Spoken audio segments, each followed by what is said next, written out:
नमस्कार दोस्तों, स्वागत है आप सभी का सहोदरा भोजपुरी में। तो चलिए आज हम बात करने वाले हैं भोजपुरी के उभरते हुए कलाकार टुनटुन यादव के बारे में। इनका एक गाना का शूटिंग हो रहा है पटना में। तो शूटिंग के दौरान कुछ वीडियो हम दिखा रहे हैं कि कैसे शूटिंग हो रहा है।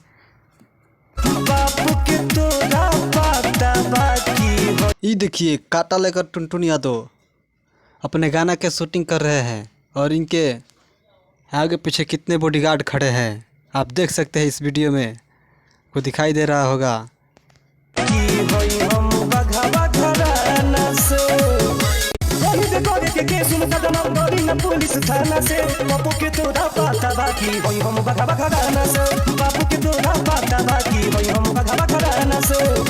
तो चलिए अब हम मिलते हैं आपको अगले वीडियो में।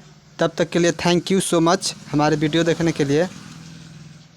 भोजपुरी का हर एक खबर देखने के लिए हमारे चैनल को सब्सक्राइब कीजिए, लाइक शेयर और कमेंट करना ना भूलें।